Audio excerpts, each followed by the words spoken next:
Ashamar kafunee kabajamtootaa fi jaallatamtoota daawwattoota keenya biyya alaa fi biyya keessa kan jirtan bakka jirtanutti nagaan Waaqayyoo isiniif haa baay'atu. Kun oduu sa'aatii kanaa kan mana Kiristaana Ortodoksii Tawaahidoo biyya Itoophiyaati. Oduuwwan waliin Anlaayikoon Geel Zeenaawii Xibab Aayiluu Ayyala amma xumuraatti waliin tura. Angafoota oduu. Qulqulluun Siinodoosii yaa'ii guyyaa arraa caamsaa guyyaa 15 bara 2017 gaggeesseen murtoowwan gurguddoo mana Kiristaana Ortodoksii Tawaahidootiif dabarseera. Eebbifamoo abbaa kan keenya Abuna Saawiroos Phaaphaasii manneen lallaba kibba Shawaa Lixaa fi mana lallaba Shaggar ajajaa olaanoo Kawaala Irkattootaa Fayyisaa Addunyaa walitti qabaa boordii amantaalee Oromiyaa fi walitti qabaa boordii Yuunivarsiitii Qulqulluu Sillaasee guyyaa har'aa hojii gaggeessaa mana lallaba waliigalaa gochuudhaan qulqulluun Siinodoosii muude. Akkasumas eebbifamoo abbaa kan keenya Abuna Diyoosqoroos barreessaa olaanoo qulqulluu Siinodoosii eebbifamoo abbaa kan keenya Abuna Eriyaaqoos Phaaphaasii mana lallaba Adiyyaa akka qabatanitti Phaaphaasii mana lallaba Finfinnee gochuudhaan eebbifamoo Abuna Naatnaa'el isaan Kolorodoo Phaaphaasii Kawaala Iyyerusaaleem gochuudhaan eebbifamoo Abuna Naatnaa'el Minisotaa akka qabatanitti Phaaphaasii mana lallaba Kolorodoo gochuudhaan eebbifamoo Abuna Enook Phaaphaasii mana lallaba Afrikaa kibbaa gochuun eebbifamoo Abuna Inbaaqoom bulchaa Kawaalotaa gochuudhaan eebbifamoo Abuna Musee Awustiraaliyaa akka qabatanitti Phaaphaasii Mooraa Gabreelii fi Kawaala Baataa Maariyaamii ta'anii akka tajaajilanii yaa'iin guutuu qulqulluu Siinodoosii guyyaa har'aa murtoo dabarseetii jira.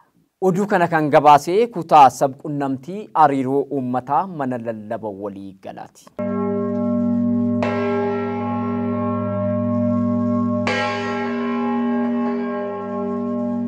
Caamsaa guyyaa 11 ji'a 9 bara 2017 manni lallaba Finfinnee waltajjii gamoo mana lallabichaa keessatti taasiseenii sooma guddicha gooftaa keenya Iyesuus Kiristoos ilaalchisee tajaajiltoota shoora olaanaa taphatanii fi beekamtii sartifikeetaa gama hojii gaggeessaa mana lallabichaa Yemaane Zamanfas Qidduusiin kenne.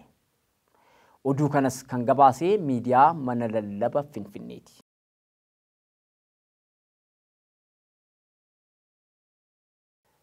Eebbifamoon Abuna Saawiroos Phaaphaasiin manneen lallaba kibba Shawaa Lixaa fi manneen lallaba Shaggar ajajaan olaanoo Kawaala Irkattootaa Fayyisaa Addunyaa hojii gaggeessaa olaanoo ta'anii muudamuu isaaniitiin tajaajiltoonni biyyoota garaa garaa irratti tajaajilanii gammachuu isaanii ibsaa jiraachuun isaa beekamuun danda'ameera.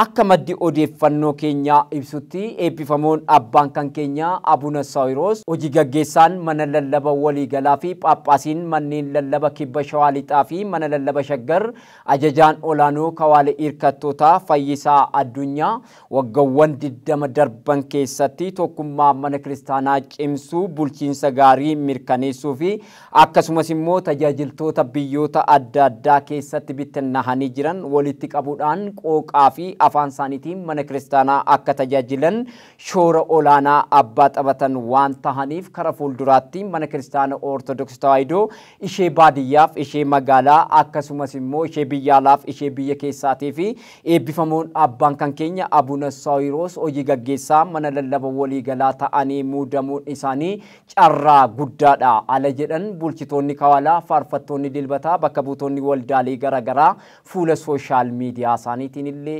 ibsataa jiraachuun isaanii beekamuun danda'ameera.